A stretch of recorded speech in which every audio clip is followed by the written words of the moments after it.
Hey boys, I just want to speak to you about the importance of the date today and what it means to Indigenous Australians, like Jai just touched on. Obviously we live in a wonderful land, rich in resources and beauty, and Australia is a multicultural society teeming with opportunity.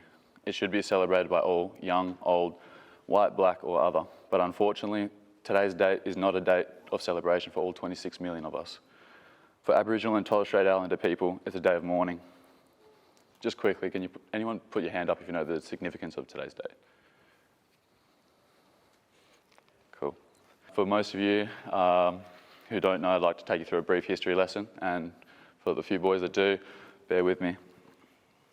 Captain Cook arrived in Botany Bay August 22nd, 1770, and at the time it was estimated there was a population of roughly 1 million Indigenous Australians, involving over 250 language groups with 800 dialect varieties. 18 years later, in 1788, 26th of January was the first time the Union Jack was planted in Australian soil in Sydney Cove by Arthur Phillip. The first official Australia Day, July 30th, 1915, was created in an effort to raise funds for World War I. And since then, the 6 states and 2 territories of Australia have held varying dates of celebration. It was only 28 years ago that the official National Day of celebration was awarded to January 26 in 1994. In 1938, celebrations of 150 years of European settlement was met with a large group of Indigenous Australians donning black uniforms in Sydney to protest the mistreatment of our people. And it was one of the first civil rights gatherings on the globe. This mistreatment included humanitarian crimes such as genocide and massacres of over a 140-year span. And by 1911, every state and territory had introduced protection policies which gave the government almost full control over the lives of Indigenous people. And by 1915, the New South Wales government gained the power to remove Aboriginal and Torres Strait Islander children from their families at any time for any reason. This later became known as the Stolen Generation, which, under the guise of protection, as many as 1 in 3 Aboriginal and Torres Strait Islander children were affected. My people were subject to other harsh policies of segregation and assimilation, including restricting freedom of movement, restrictions on where we could live, the right to marry, and the right to speak to our own family members, practicing our culture, and even the right to speak our own language. All this was in an effort to cleanse our country of our identity and achieve a white Australia.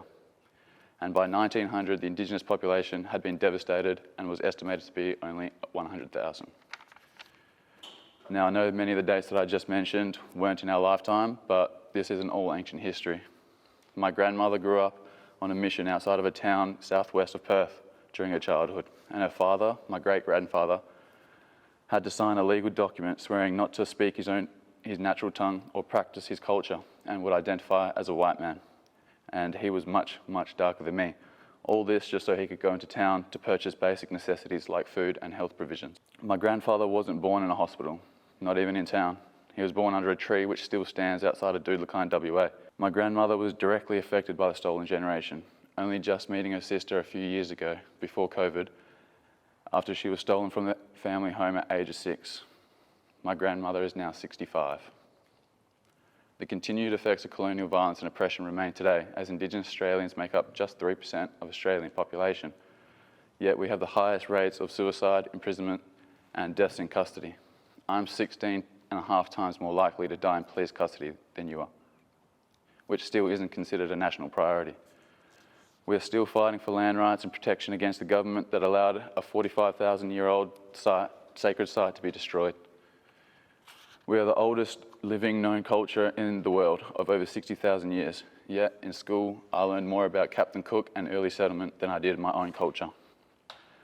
I'm not trying to take away from the occasion or put a dampener on anyone's celebration, but I'm encouraging you all to learn about the history of your own backyard and be mindful that today isn't for all to celebrate and is a day of mourning. It's not a day for all of us to have a beer with mates and celebrate with Australian flags tattooed upon their bodies.